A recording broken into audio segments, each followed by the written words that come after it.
अस्सलाम वालेकुम रहमतुल्लाहि व बरकातुहू। उम्मीद है आप लोग खैरियत से होंगे। जैसा कि आप तमाम को मालूम है कि दसफलता क्लासेस में क्लास 10th और 12 उर्दू के लिए नया बैच शुरू हो चुका है और उसके वीडियोस आने शुरू हो चुके हैं। तो आज जो है क्लास 12 का हम पहला चैप्टर देखने वाले हैं। पहला चैप्टर शुरू करने से पहले हम यहाँ पे देखते हैं कि हर एक चैप्टर को जब हम पढ़ेंगे तो किस तरह से पढ़ेंगे और उसके अंदर क्या क्या चीज पढ़ेंगे, फिर हम जो है चैप्टर को शुरू करते हैं। देखते हैं, हर एक चैप्टर को हम सिन्फ में जो है बांटा हुआ है। तो हम सिन्फ के बारे में जो इम्पोर्टेंट पॉइंट्स है हम उसको देखने वाले हैं। जैसे कौन सा आपका खाका है, कौन इंशाया है, कौन आपका अफसाना है। तो इनसे मुतालिक जो इम्पोर्टेंट पॉइंट्स है उसको हम देखेंगे। फिर मुसन्निफ के बारे में हम उनका तारुफ देखेंगे। ठीक है, मुसन्निफ का जो है तारुफ और इम्पोर्टेंट पॉइंट उसमें देखेंगे। फिर हर एक चैप्टर का जो भी चैप्टर उसमें है आपका, हर एक चैप्टर के बारे में हम पढ़ेंगे, तफसील से थ्योरी पढ़ेंगे और थ्योरी के साथ साथ जो है आपका इम्पोर्टेंट जो पॉइंट्स है उसको भी हम इसमें देखने वाले हैं। साथ ही साथ यहाँ पे आपका हर एक चैप्टर का जो है ऑब्जेक्टिव, जिसको हम मारूजी सवालात कहते हैं, उसको हम देखने वाले हैं। फिर सब्जेक्टिव क्वेश्चन को हम देखने वाले हैं। इस तरह से हम हर एक चैप्टर को अलग अलग सेक्शन वाइज देखेंगे। सिन्फ के बारे में, पॉइंट्स मुसन्निफ के बारे में, फिर उस चैप्टर के का जो मेन पॉइंट्स है उसको हम देखने वाले हैं। फिर उसके ऑब्जेक्टिव्स और सब्जेक्टिव्स को देखने वाले हैं। चैप्टर को हम तफसील से थ्योरी भी एक बार पढ़ेंगे। ठीक है, तो इस तरह से जब हम पढ़ेंगे तो हमारा हर एक पॉइंट, हर एक चैप्टर के बारे में अच्छी तरह से क्लियर हो जाएगा। ठीक है, तो चलिए हम लोग आज का जो हमारा पहला क्लास है उसको हम लोग शुरू करते हैं। क्लास 12 उर्दू का जो पहला चैप्टर है वो है नजीर अहमद की कहानी, कुछ मेरी कुछ उनकी जुबानी। ये मिर्जा फरहतुल्लाह बेग ने लिखा है इसे।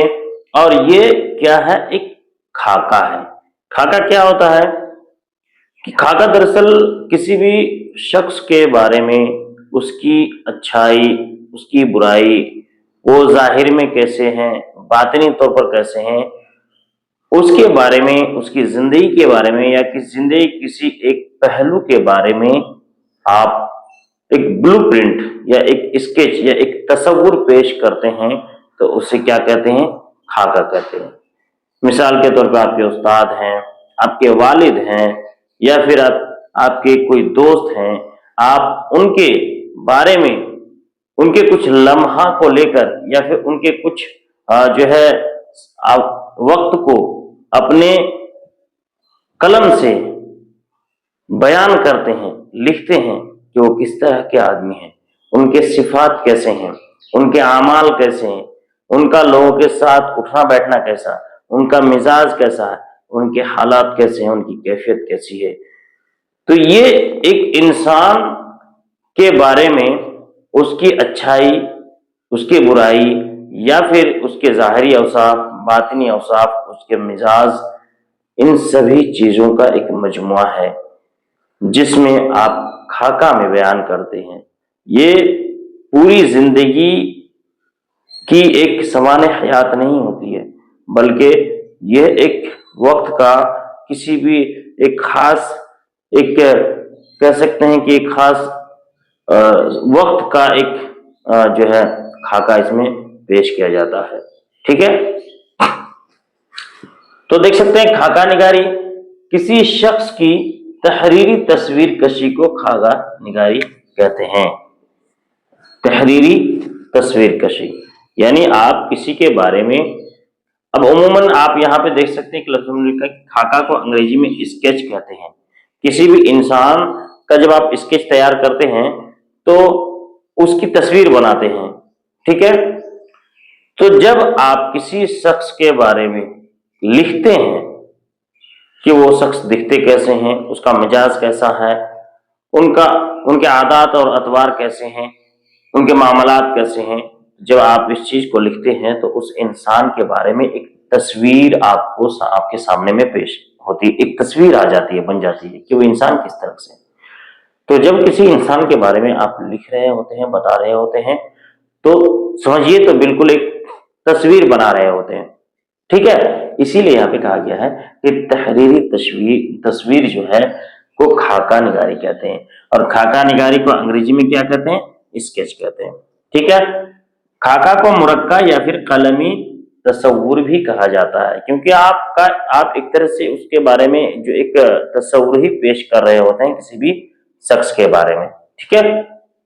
خاکہ میں کسی شخص کے ظاہری اور باطنی اوصاف بیان کیے جاتے ہیں، ظاہری طور پر وہ کیسا ہے، باطنی طور پر کیسا ہے، یہ ہم اس میں بتاتے ہیں۔ ظاہر مطلب جو آپ کو دکھتا ہے، لوگوں کے ساتھ اپنا بیٹھنا، بات چیت، ان کا مزاج، یہ اندازہ آپ اس سے لگاتے ہیں ان کے ساتھ رہ کر، اٹھ کر، بیٹھ کر۔ اور باطنی طور پر وہ انسان، جب کسی انسان کے ساتھ آپ رہتے ہیں تو ان کے دل کی بات بھی آپ تک شیئر کیا جاتا ہے، یعنی آپ کا کوئی کلوز فرینڈ ہو، آپ کے استاد ہوں، آپ کے والدین ہوں، یا پھر کوئی بھی جس کے ساتھ آپ رہتے ہیں، تو اس کے دل کی بات کو بھی آپ کو پتہ چلتا ہے، ان کے دل کی کیفیت کا بھی آپ کو پتہ چلتا ہے، ٹھیک ہے۔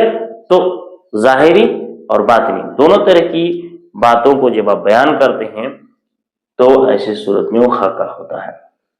اردو کا جو پہلا باضابطہ خاکہ ہے وہ ہے نذیر احمد کی کہانی کچھ میری اور کچھ ان کی زبانی، جو کہ آج کا ہمارا پہلا ٹاپک بھی ہے اور 12 کلاس کا پہلا چیپٹر بھی ہے۔ نذیر احمد کی کہانی کچھ میری کچھ ان کی زبانی میں مرزا فرحت اللہ بیگ نے اپنے استاد کے بارے میں ہی خاکہ پیش کیا ہے، یعنی آپ کے جو استاد ہیں ان کا مزاج کیسا ہے، وہ کس طرح کے، اس کی پرسنالٹی کس طرح کی ہے، تو اس سے متعلق جو ہے اس خاکہ میں بات کی ہے۔ اب ہم جو ہے نذیر احمد کی کہانی کے جو مصنف ہے مرزا فرحت اللہ بیگ، ان کے بارے میں جو امپورٹنٹ پوائنٹس ہیں ان کو دیکھ لیتے ہیں۔ مرزا فرحت اللہ بیگ کا جو اصل نام ہے وہ مرزا فرحت اللہ بیگ ہی ہے، والد کا نام مرزا حشمت اللہ بیگ ہے، اور والدہ کا نام مشرف جہاں ہے۔ یہ جو ہم نے اس میں لکھا ہے، اس سے پہلے جو لکھا تھا اس کا آپ جو ہے نا اسکرین شاٹ لے سکتے ہیں، ٹھیک ہے، اور اسکرین شاٹ لے کر اچھے سے اپنی کاپی میں لکھیں گے۔ حالانکہ اس کا نوٹس جو ہے آپ کو مل جائے گا ہمارے ٹیلی گرام چینل دا سفلتا کلاسز میں، آپ اسے سرچ کریں گے آپ ٹیلی گرام میں تو آپ کو وہ مل جائے گا، وہاں پہ آپ کو اس کا PDF بھی اویلیبل کرایا جائے گا۔ فی الحال کلاسز میں آپ لگاتار بنے رہیں۔ دادا کا نام مرزا عبداللہ بیگ، آپ کی جو پیدائش وہ اگست 1885 عیسوی میں محلہ چوڑی والان دہلی میں، ٹھیک ہے۔ اب وفات جو ہے 27 اپریل 1947 حیدرآباد میں ہوئی۔ اصل نام کیا ہو گیا؟ مرزا فرحت اللہ بیگ، والد کا نام مرزا حشمت اللہ بیگ، والدہ کا نام مشرف جہاں، دادا مرزا عبداللہ بیگ۔ یہاں پہ کنفیوز نہیں ہونا، والد مرزا حشمت اللہ اور دادا عبداللہ بیگ، یہ چیز دھیان میں رہیں گے، آبجیکٹو میں پوچھا جاتا ہے۔ پیدائش اگست 1885 عیسوی محلہ چوڑی والان دہلی میں ہوئی، وفات 27 اپریل 1947 عیسوی حیدرآباد میں ہوئی۔ آپ اس کا اسکرین شاٹ لے کر رکھ لیں۔ مرزا فرحت اللہ بیگ کی پرورش آپ کی پھوپھی حسن جہاں بیگم نے کی، آپ کی پھوپھی حسن جہاں بیگم نے کیا، ٹھیک ہے۔ آپ کی پھوپھی کا کوئی اولاد نہیں تھا، اس لیے ان کی پرورش کس نے کی؟ حسن جہاں بیگم نے کی۔ تعلیم کی ابتدا سید ولی اللہ سے کی، یعنی ابتدائی تعلیم کس سے حاصل کی انہوں نے؟ ابتدائی تعلیم کس سے حاصل کی؟ سید ولی اللہ سے حاصل کی، ٹھیک ہے۔ اور قرآن کی تعلیم، کلام پاک کی تعلیم کس سے اس نے سیکھ لیا؟ مولوی قبر الدین سے کلام پاک سیکھا، ٹھیک ہے۔ 1901 عیسوی میں ہندو کالج میں داخلہ لیا اور 1903 عیسوی میں انٹر پاس کیا۔ 1901 عیسوی میں ہندو کالج میں داخلہ لیا اور 1903 عیسوی میں انٹرمیڈیٹ پاس کیا۔ سینٹ اسٹیفنز کالج میں BA کیا، وہاں سے BA کیا، سینٹ اسٹیفنز کالج سے BA کیا، اور 1908 عیسوی میں ہائی کورٹ کا جو ہے مترجم مقرر ہوئے، ٹھیک ہے۔ مرزا فرحت اللہ بیگ 1910 عیسوی میں جوڈیشل امتحان پاس کرتا ہے، جو کہ آپ کے کورٹ کا ایگزام ہوتا ہے، اور 1939 عیسوی میں ہائی کورٹ کے انسپیکٹنگ افسر بنتے ہیں، ٹھیک ہے۔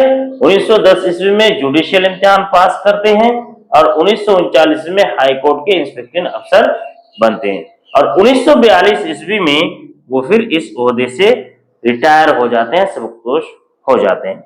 मिर्जा फरतुल्लाह बेग की शादी 1908 ईस्वी में अपने चचेजाद बहन यानी कि अपने चाचा साजिद बेग की लड़की नसीमा सुल्ताना से होती है। किससे होती है?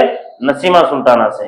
और नसीमा सुल्ताना के इंतकाल के बाद उनके बाद हमीदा सुल्ताना से फिर दोबारा उनकी शादी होती है। ठीक है।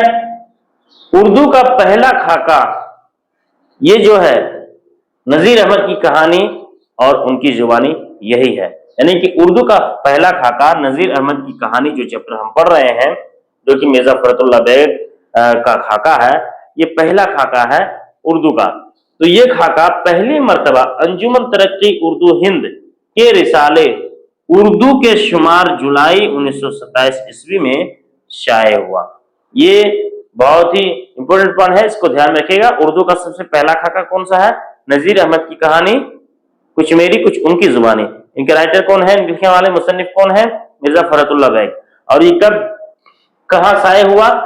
पहली मर्तबा अंजुमन तरक्की उर्दू हिंद के रिसाला उर्दू में शाये हुआ। ठीक है। और कब शाये हुआ? जुलाई 1927 ईस्वी में शाये हुआ। ये जहन में रखिएगा, जहन नशी कर लीजिएगा। अगला पॉइंट है मिर्जा फरहतुल्लाह के मजामीन। मिर्जा फरहतुल्लाह के मजामीन फरहत, ये बहुत ही इंपॉर्टेंट पॉइंट है, इसके बारे में सवाल हमेशा आता ऑब्जेक्टिव। मजामीन फरहत 7 जिल्दों में शाये हुए। कितने जिल्दों में शाये हुए? मजामीन फरहत 7 जिल्दों में शाये हुए। दिल्ली का यादगार मुशायरा और फूल वालों की सैर भी आपकी यादगार तसानीफ है।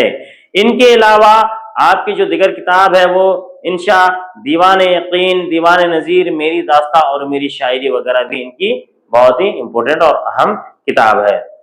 उर्दू का एक बहुत ही इंपॉर्टेंट सवाल पूछा जाता है कि उर्दू का सबसे पहला खाका निगार कौन है? तो उर्दू का सबसे पहला खाका निगार कौन है? मिर्जा फरहतुल्लाह बेग। इन्हें ही जो है उर्दू का पहला खाका निगार तस्लीम किया जाता है।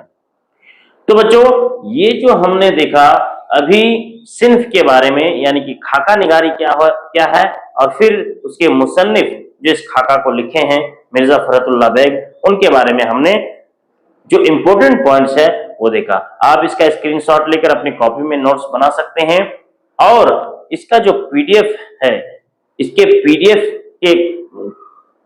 पीडीएफ जो है हम आपको टेलीग्राम चैनल में जो है दस्तयाब करा देंगे। आप 10 सफलता क्लासेस के टेलीग्राम चैनल से भी जुड़ जाए, उसका लिंक हमने डिस्क्रिप्शन में दे रखा है। वीडियोस को जैसा कि हमने बताया कि इंपॉर्टेंट पॉइंट्स, उसके बाद थ्योरी, उसके बाद ऑब्जेक्टिव, सवाल जवाब वगैरह सब देखेंगे। तो इसलिए हम अपने वीडियोस को अलग अलग सेक्शन में बांट कर देखेंगे। अभी हमने इस वीडियो में क्या देखा? आपका मुसन्निफ के बारे में और सिन्फ के बारे में। अगले वीडियो में हम देखने वाले हैं, चैप्टर को अच्छे से पढ़ने वाले हैं और उसके बाद उसके ऑब्जेक्टिव और उसके सब्जेक्टिव सवालों को देखने वाले हैं। इसलिए आप हमारे चैनल में बने रहें, वीडियो को लगातार देखें, अपने तमाम दोस्तों तक उसे शेयर करें, उससे भी जुड़े चैनल के साथ। टेलीग्राम चैनल में भी आप जुड़ जाएं और नोटिफिकेशन ऑन कर दे ताकि जब भी हम वीडियो डालें तो वो आप तक पहुंच जाए। बहुत बहुत शुक्रिया।